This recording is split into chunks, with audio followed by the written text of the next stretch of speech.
कुसल्याच्या बाळ म्हटलं तर शेती चाललेला काय आहे पाव जगाच्या मालकानं, अरे बाळ म्हटलं तर धनगराच्या पुवानं, अरे बाळ म्हटलं तर मेंढी माऊलीच्या मालकानं, अरे आदमापुरात अशा टाकून निशाण लावलेला रे बाळ.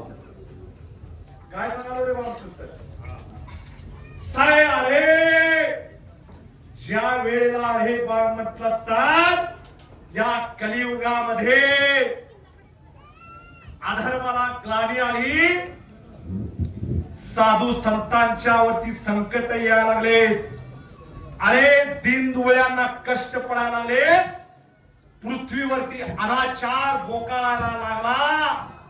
त्यावेळेला बाळ म्हटलं 33 कोटी देवांच्या आदेशानं मी माझ्या हरसिद्धनाथांच्या आशीर्वादानं, अरे धनगर कुळामध्ये या बाळू धनगरानं पृथ्वीची घडामोड करण्यासाठी, साधू संतांच्या रक्षणासाठी, दीनदुबळ्यांच्या कल्याणासाठी मी अवतार धारण केलेला आहे रे बाळ म्हटलं.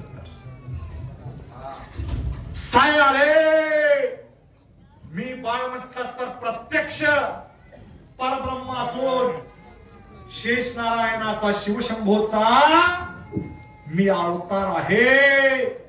काय रे बाळा म्हटलं, अरे आदमापुरात माझा ठाव ठिकाण आहे रे बाळा म्हटलं. अरे बाळ म्हटलं तर सांगतो ऐकून घ्या, आदमापूर गावचा महिमा वाढत जाईल. आदमापूर हे क्षेत्र प्रति पंढरपूर होईल रे बाळा. काय अरे जग दुनियातल्या दिंड्या बाळू धनगराच्या वाड्याला येते. बाळू धनगराचा राजवाडा बघण्यासाठी जग दुनियातील लोक बाळ म्हटलं आदमापुरात येतील रे बाळ. अरे तू म्हणता का नाही बाळ? काय अरे बाळ म्हटलं तर हा बाळू धनगर जळी थळी काष्टी पाशाने चराचरात मी व्यापून भरलेला आहे.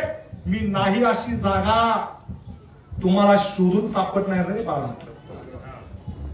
हा हा हा हा हा अरे बाळ म्हटलं तर हा माझा मेंढी माऊलीची सेवा करायला लागलोय मी ज्या हयात होतो, अरे नरदेहात होतो, तेव्हा बाळ म्हटलं असतात, अरे माझी मेंढी माऊलीची सेवा करत मी देवपण माझं मिळवलेलं आहे रे बाळ म्हटलं.